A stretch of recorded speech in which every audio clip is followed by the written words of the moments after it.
Hi everybody, welcome to Sharon's Home and Garden. I wanted to give you a brief update on the seed starts. These are seeds that were planted the first weekend in January, and as you can see, as I zoom in, they're all doing pretty well. A lot of them have got their first set of true leaves. Here's the parsley, you can definitely tell that. And they're all doing pretty good. These are basils. Here my lavender is coming up.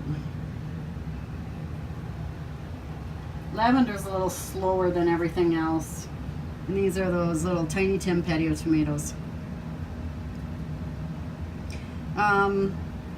So what I want to do, I want to give them their first feeding for these ones.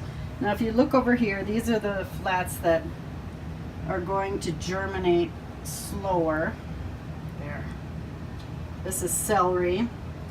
Now these flats over here, I've still got on heat because they were not germinating. This is rosemary. This is more celery.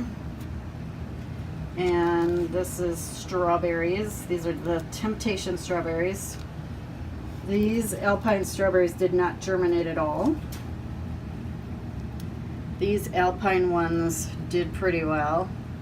I'm guessing these were the pelletized ones because they were older. And then dragon fruits coming up. And the coffee has not germinated. I've heard it can take 4 to 5 to 6 weeks for the coffee to germinate, so we'll see what happens. So these ones do not get fertilizer yet. And this one could probably get it, but I may just pour a little bit over the top and do some top watering. But the rest of these, you know, there's a little true leaf there, celery leaf. I might just top water a couple of these with the fertilizer in them. But technically the seedlings are just too young to handle the fertilizer. So these are going to go back under the lights. I like to use a half strength fertilizer. And I need to use a water soluble.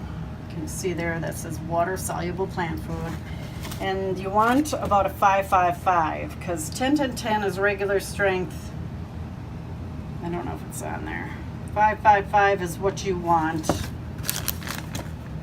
Here. This is a 5-2-3, so that's pretty close.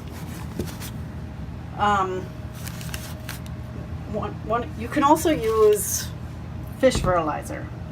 I don't like to use fish fertilizer inside because it's smelly. But it is a great fertilizer for outside. So this is a 511, I think.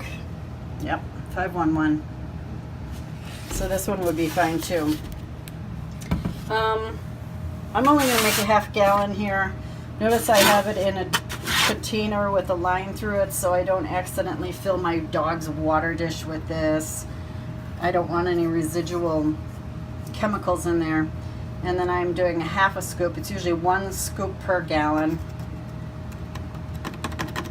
Just putting that in there. The lid on it. And then I'll shake it up. So if you're gonna do this, you wanna use it right away. Don't let this sit because it will get nasty. I accidentally did that once and it got really smelly. So whatever I don't use on my seed starts, I'm going to use upstairs for my houseplants because they need a little bit of fertilizer too. Most of the time I do what's called bottom watering. And I take out one of these and I fill it up with about a 1/4 inch of water, like that. And I put this back in, and I let them sit there for about 20 minutes. And that will give it long enough time for the moisture to wick up from the bottom. And this is how I water my plants, about every 2-3 days or so, depending on the humidity in the house. Once these plants get their second set of true leaves, and I don't think any of them have, it's so easy to tell on this parsley. Yeah, everything's just got one set of true leaves. The basil, and the light's not very good in here, I apologize. You can see here, this is a true set of leaves here. And these are the codlin leaves, which are their baby leaves. So once they get their second set of true leaves, then I can transplant them.